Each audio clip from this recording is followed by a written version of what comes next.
Welcome to Oregon's Harvest, a show about Oregonians who make their living in agriculture. I'm Natalie Marmion, and for this next half hour, we're going to take you all around the state to meet the people who are growing, selling, and creating our food, as well as the machines that make it possible. Our first story takes us to the Oregon coast. We drove out to Tillamook County to speak with 3 operations who put some of the most universal food staples you can think of on our tables, sometimes with the help of some very small friends. 1/3 of everything you eat clearly is dependent upon pollination. And the honeybee does 80% of the pollination on this earth. Brad York is president of the Tillamook Beekeepers Association. He invited us to their apiary and garden learning center in Tillamook, as they do for anyone interested in learning about the humble honeybee. When a new beekeeper joins our club, they come in and they're clueless, they don't know what to do, and we can give them classes in a classroom environment and show them PowerPoint slides. But now we can bring them out here and say, this is a hive. Of course, we wanted to see the inner workings of a hive for ourselves, so we donned our coveralls and our veils. That's pollen inside those cells. It's not much. This is a very fresh hive. It's kind of a new hive. And right here, these cappings are over larvae.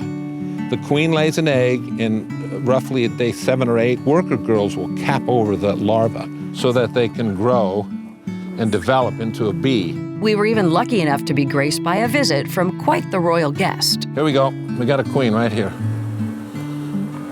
See how much longer her abdomen is? And her wings aren't long enough to even cover her abdomen. Yeah, she's a good-looking queen. I'm glad we found her. It's no secret honeybees are having a rough time in today's age. Between fewer home gardens, increased use of pesticides, and invasive hive-destroying mites, the bee population is in decline. That means less pollination, and that means less food. That's why the Tillamook Beekeepers Association started this apiary and garden, to be a resource for those who wish to help. We need more people to plant flowers and bee-friendly flowering trees. And that's our goal, is to help people learn that, plant more for the bees. And the happier the bees are, the healthier our crops are, the healthier our food market is, and the healthier we as humans will be. Our next stop takes us from some of the smallest food producers to some of the biggest. My name is Derek Josie, co-owner of Wilson View Dairy in Tillamook, Oregon. We are a 4th-generation dairy farm that milks Jersey cows, and we've just built brand new facilities for our girls. The Josie family has been raising dairy cows in Tillamook for over 100 years, and they currently have over 800 of a particular breed of cow known as Jersey cattle. They are the small brown cows, the adorable ones you see behind me. They produce the highest butterfat and protein. Wilson View Dairy is one of 90 farms that comprise Tillamook County Creamery Association, a farmer-owned co-op. They recently updated their facility to accommodate the 800 cows producing over 5,000 gallons of milk each day. So if you're buying Tillamook cheese or eating the ice cream, sour cream, butter, all those delicious Tillamook dairy products, they could have came from my cows.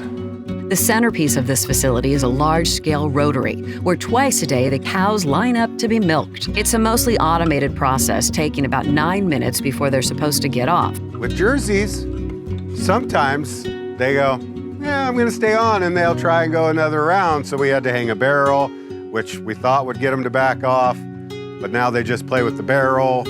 Yeah, they love the rotary. It's like going on a fair ride for them. Derek is hoping his children will become the 5th generation of Josie dairy farmers, continuing Wilson View Dairy for the next 100 years. Ever since we moved over from Switzerland, even when we were in Switzerland, we were dairy farmers.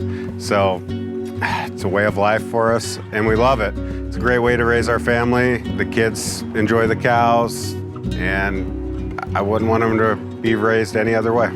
With his eyes set on expanding, Derek wants to open a visitor center so he can invite the public to get a first-hand look at his operation. You'll be able to walk out into the freestall barns, say hi to the girls, walk upstairs, watch them being milked, and then go visit the coast. And visit the coast is exactly what we did, heading northwest to a small community that Tillamook-based Seafoods calls home. Welcome to Garibaldi. Tillamook Bay Seafoods is a family-owned and operated seafood wholesaler in the port of Garibaldi, offloading albacore tuna, bay clams, and Dungeness crab. This is a lot of hard work what we do, and it can be stressful at times, just keeping all the boats going and finding crew, and that can be tough. It was a lot easier just to be a fisherman, but I feel like that our business is important to the local fishing community. We're very seasonal, so like January through March, for instance, we're like a 24/7 operation, 18 hours a day, and then sometimes this time of year in the summer, we might work twice a week. Tillamook Bay Seafoods just purchased a cannery and fish processing facility across the bay so they can start selling their catches directly to consumer. And the plans don't stop there. My wife would also like to get into doing a community cannery, which is where we could help individuals or small businesses come in and can their product. We feel like that would be something that our community could use. Strong commitment to community has guided Tillamook Bay Seafoods ever since it started, with a simple goal in mind: fishers always come first. Growing up here, we were very limited on buyers that we could sell our seafood to, and we started this company just to kind of give people freedom to choose, A fisherman needs something, needs some service. Anything that they need, we give it to them. The important part about the community and here in Garibaldi is a lot of these fishermen that we work with are our friends. So we've spent our whole lives around a lot of these guys that we've known on a day-to-day basis, even outside of work. So that's pretty important to me. From teaching the next generation how to care for some of our smallest allies in agriculture, to raising the next generation of farmers and fishers, the inviting communities that make up Tillamook County are waiting for you to venture coastward and see what makes them so special for yourself.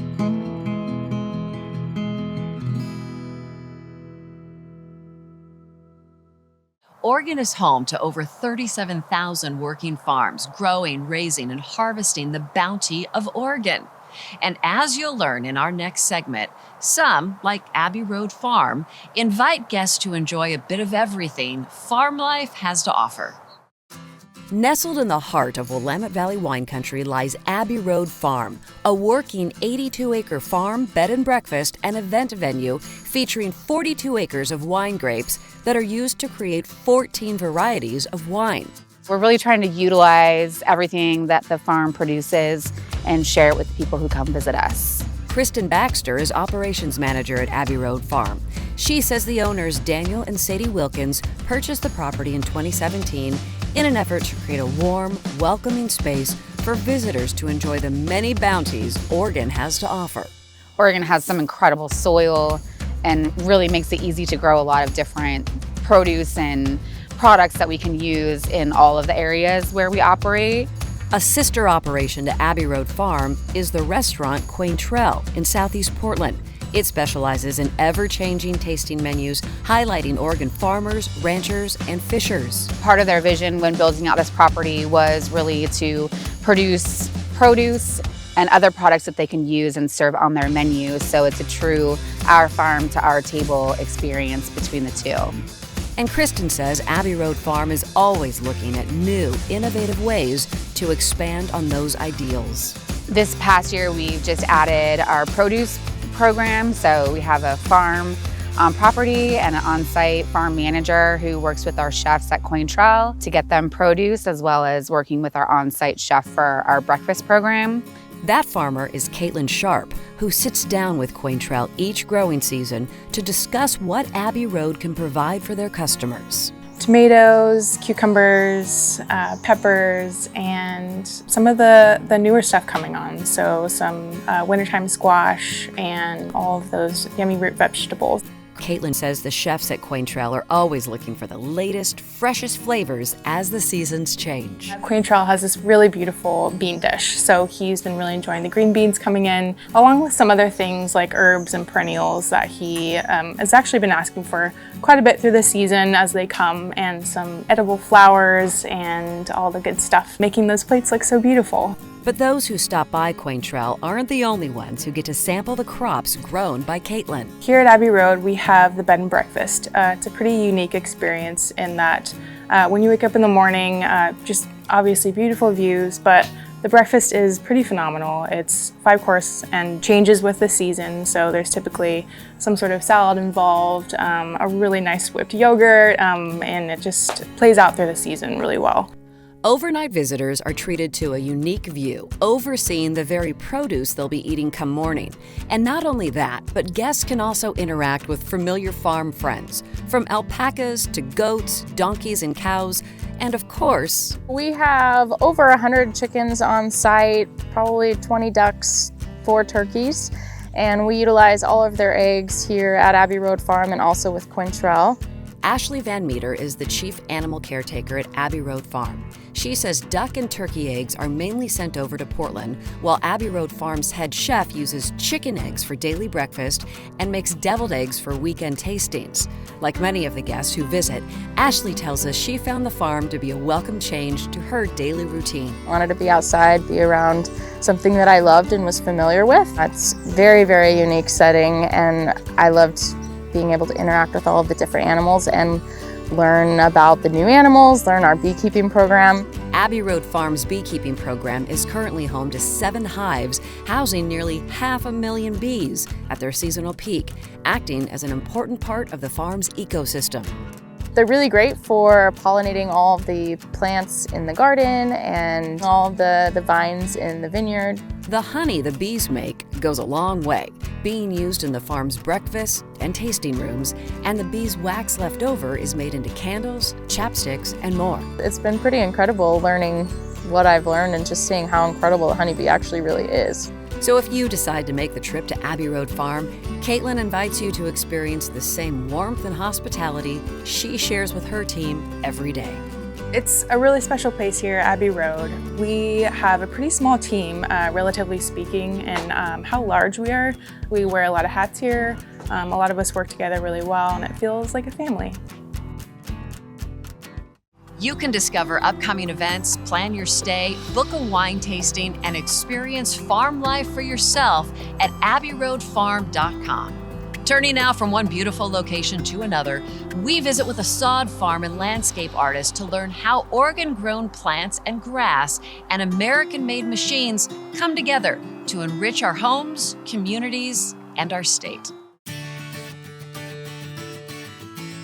Hi, I'm Brad Babel, and we're here today at JB Instant Lawn in Silverton, Oregon. Grass seed is one of the largest agriculture commodities in Oregon, and the Willamette Valley grows so much it's known to many as the grass seed capital of the world. Since 1968, JB Instant Lawn has been one of Oregon's leading producers of sod, pre-grown, ready-to-use grass for lawns and other landscaping projects. The great thing about Oregon growing sod is we're year-round. We don't stop. It's a great growing medium, great temperatures, and we don't have the harsh winters like a lot of the other areas in the country where they will shut down for the winter. We're able to keep going. Brad says that because of the perennial nature of sod farming in Oregon, the economic impacts of the industry can't easily be overstated. A lot of people that are helping grow that, the guys that are mowing, watering, and doing all the tedious stuff to get it ready, and then the harvest crew, then getting it to the end user, to their home. And it provides a great economic benefit and also quality of life for the homeowner and their life in their landscape. JB Instant Lawn maintains about 1,500 acres of sod farm across the Pacific Northwest, with each field taking about 10 months to go from seed to harvest.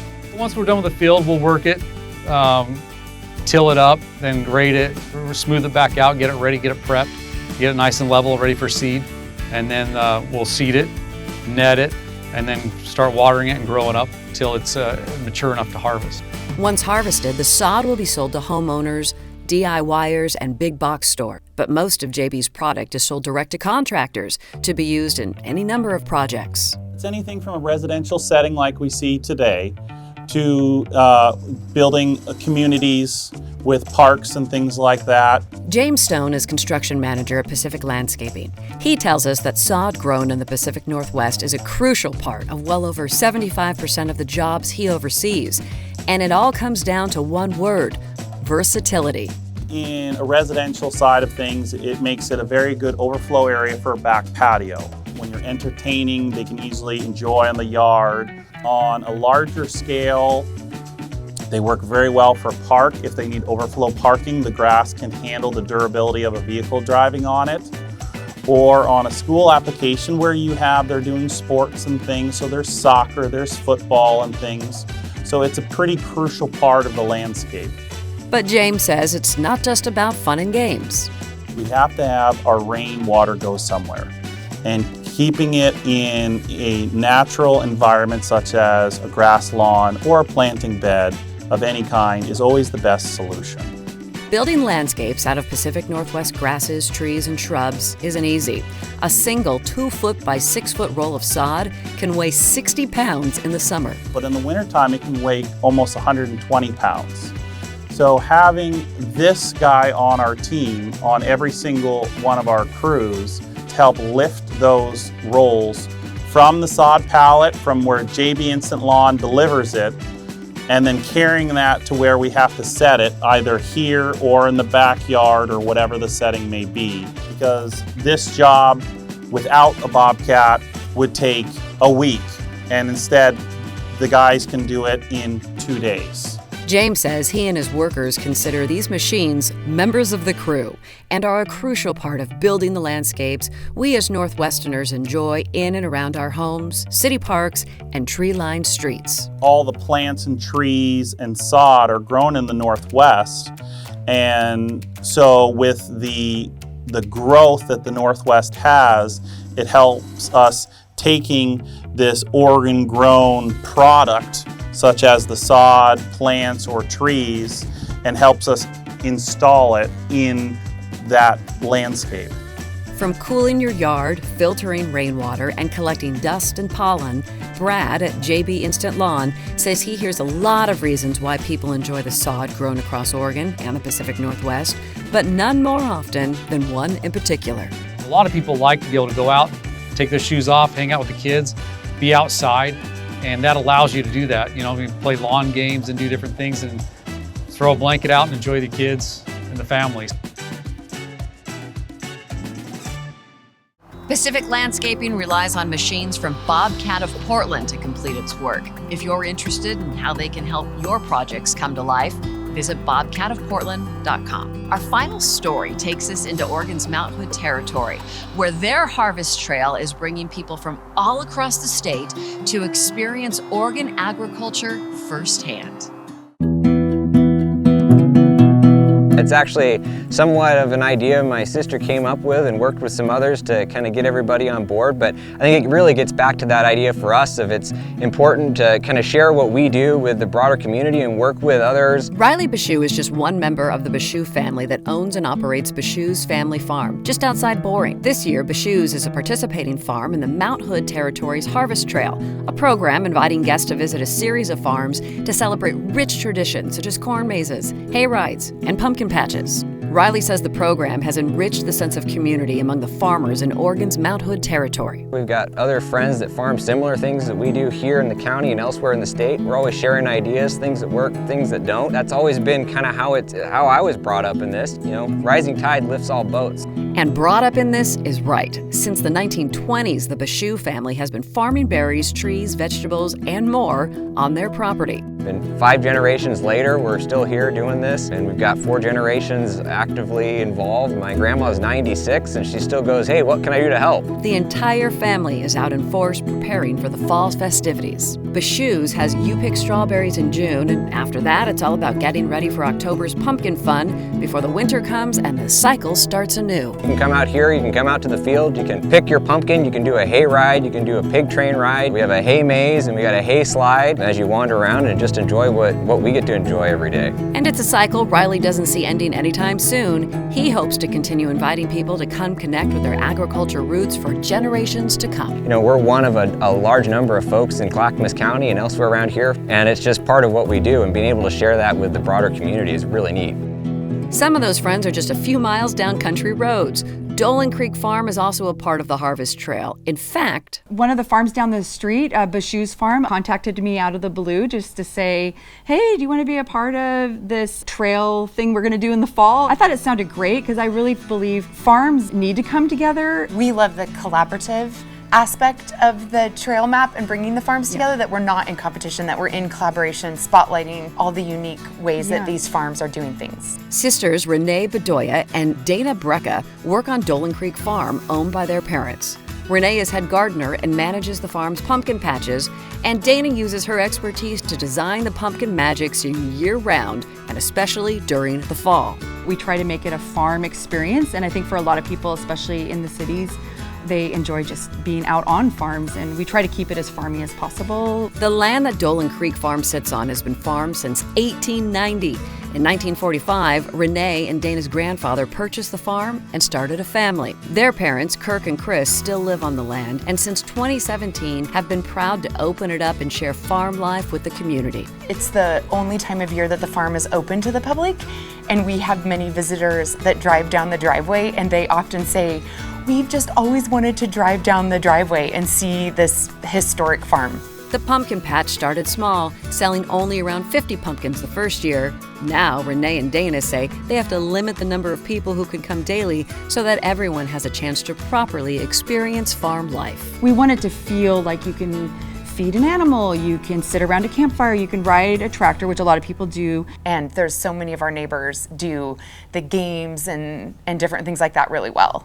And one of those neighbors is where we'll head next, where the fall fun is in full swing. We are here at Yesteryear Farms in Wilsonville. We are a small family-run farm that started in 2019. Kayla Horner is head of marketing and events at Yesteryear. She started the pumpkin patch in 2022, and while Kayla says people loved the farm games and picking out pumpkins, something was missing. In our reviews last year, everyone loved the pumpkin patch but wanted a corn maze. We listened and we went above and beyond. So if you want to come and get lost, it's 2.5 miles and 8 acres of corn. Yesteryear also features a simpler corn maze aimed at children, a decision that highlights their goal of being a family-first farm. Well, we've always done things as a family all throughout my childhood, and now that we are all adults, we did something that we could all do together.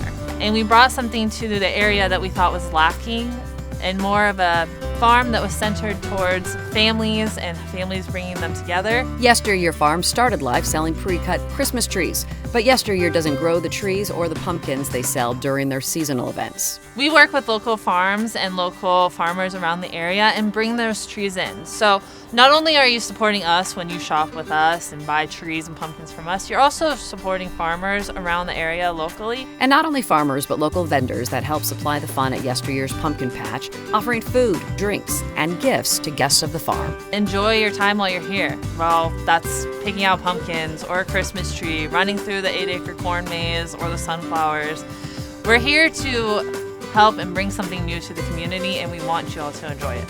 Each farm in Oregon's Mount Hood territory brings something unique to the region, from offering a taste of the farm experience to family-friendly fun and games. And Richard Fiala of Fiala Farms in West Lynn is proud of their background in what he calls true farming. We grew up with row crops, pole beans back in the 60s, where we sold them to a local cannery out in Sherwood. And when we started the iteration of the business where we're at today, what we do and what we decided is to grow for people locally here. The fresh fruit and vegetables and homemade jams and jellies that come from Fiala Farm are available exclusively at their farm stand, which they stock daily. So the only picking guests do during their U-Pick season is mainly among an eclectic collection of flowers.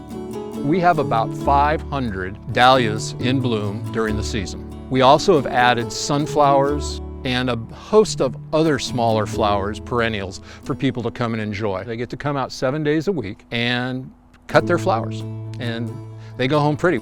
Each October, Fiala Farms opens up the pumpkin patch to the public as well as a corn maze. And I take a great sense of pride of having a hard corn maze. And if you look at how corn mazes are rated around the Portland area, most people will tell you this is the toughest one they go to every year. It's a sense of pride that can be felt across every farm in Oregon's Mount Hood territory as farmers work day in and day out, providing food and fun to the people of the Pacific Northwest. And Richard Fiala has a message for those who come out and support and experience these farms firsthand. I hope that the people that are watching this about the Oregon harvest understand how much farmers really appreciate when we see customers show up to spend their hard-earned money at all the locations.